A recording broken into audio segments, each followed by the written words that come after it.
এই বাংলাদেশ আজ স্বাধীন বাংলাদেশ, ছাত্র জনতার এক সাগর রক্তের বিনিময়ে অর্জিত এই স্বাধীন বাংলাদেশে যদি 15ই আগস্টকে কেন্দ্র করে কোন নৈরাজ্য সৃষ্টির পায়তারা করা হয়, সারা বাংলাদেশে তাদেরকে প্রতিরোধ করা হবে।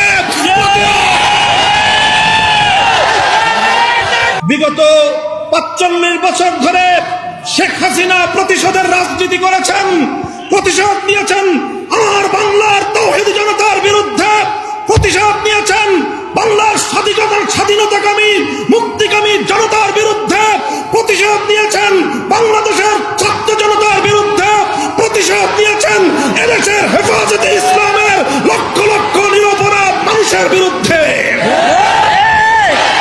আমি সর্বপ্রথম অন্তর্বর্তীকালীন সরকারকে একটি ঐতিহাসিক সিদ্ধান্ত গ্রহণ করবার জন্য ধন্যবাদ জানাই। তারা বলেছেন নাকের ডগায় শত শত শহীদের লাশের গন্ধে পার হয়ে 50 বছরের সেই পুরনো কোন নিহত ব্যক্তির জন্য জাতীয় শোক দিবস পালন করার কোন অর্থ হয় না। এজন্য 15ই আগস্ট শোক দিবস বাতিল ঘোষণা করে একটি ঐতিহাসিক সিদ্ধান্ত গ্রহণ করেছে। এজন্য আমি অন্তর্বর্তীকালীন সরকারকে ধন্যবাদ জানাই। আরেকটি বিষয় আমি দেশবাসীকে সতর্ক করতে চাই, হেফাজতে ইসলামের নেতা কর্মীদেরকে সতর্ক করতে চাই।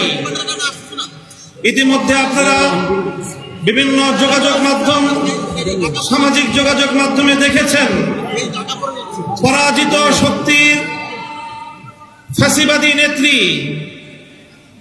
জালিম শাহী শেখ হাসিনা নরেন্দ্র মোদীর ঘরে বসে বাংলাদেশের অভ্যন্তরে 15ই আগস্টকে কেন্দ্র করে বিশৃঙ্খলা সৃষ্টি করবার জন্য তিনি উস্কানি দিচ্ছেন। বলতে চাই, আওয়ামী লীগের, যুবলীগের, ছাত্রলীগের যারা বিগত 15 বছর পর্যন্ত হাতুড়ি লীগের ভূমিকা পালন করেছেন, মনে রাখবেন এখন বাংলাদেশ আর সেই 16 বছরের ফ্যাসিবাদী পরাধীন বাংলাদেশ নয়।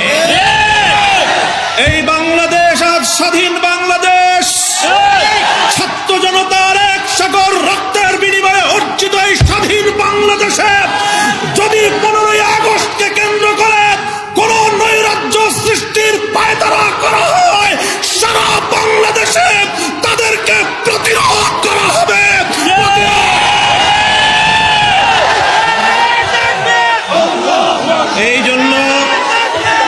এই জন্য আমরা বৈষম্য বিরোধী ছাত্র আন্দোলনের নেতৃবৃন্দ, অন্তর্বর্তীকালীন সরকারের দায়িত্বশীলদের পাশাপাশি হেফাজতে ইসলামের নেতা কর্মীদেরকে আমি আহ্বান জানাতে চাই, আগামীকাল 15ই আগস্ট, 16ই আগস্ট এবং গোটা আগস্ট মাস জুড়ে আমাদেরকে সতর্ক থাকতে হবে।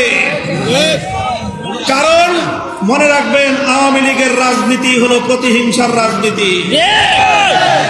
1975 সালে 3.5 বছরের অপশাসনের যুগে শেখ মুজিবুর রহমান সাহেব নির্বিচারে দেশের 30,000 যুবককে হত্যা করেছিল।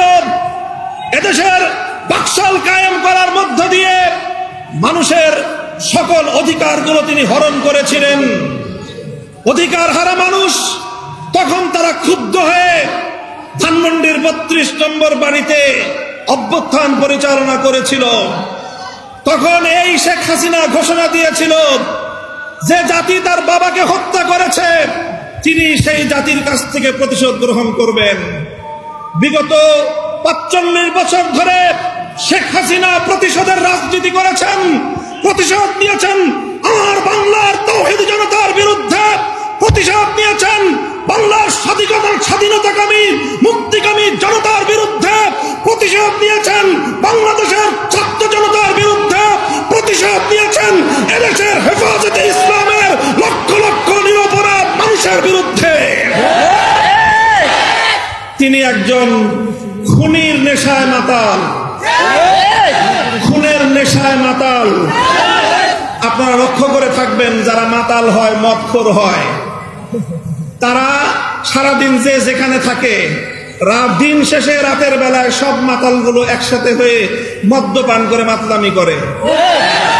বর্তমান পৃথিবীতে বড় বড় খুনের নেশায় মাতাল আছে। 1 নম্বর বিনিয়ামিন নেতানিয়াহু, 2 নম্বর ভারতের গুজরাটের কসাই নরেন্দ্র মোদী, 3 নম্বর বাংলাদেশের বিদায়ী ফ্যাসিবাদী শেখ হাসিনা। এই শেখ হাসিনা এখন গিয়ে খুনের নেশায় মাতাল হয়ে নরেন্দ্র মোদীর সাথে আখড়া করেছে।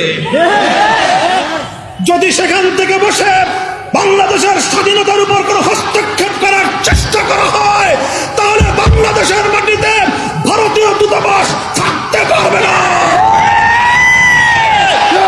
শেখ হাসিনার বিরুদ্ধে বাংলাদেশে বিভিন্ন থানায়, আদালতে হত্যা মামলা দায়ের হয়েছে। আমি আহ্বান জানাতে চাই, খুনি হাসিনাকে ধরে এনে বিচারের কাঠগড়ায় দাঁড় করাতে হবে। প্রিয় সাথী ও বন্ধুগণ, বক্তব্য শেষ। ইনশাআল্লাহ বিগত দিনে যেভাবে আমরা রক্ত দিয়েছি পিলখানায়, যেভাবে আমরা রক্ত দিয়েছি শাপলা চত্বরে,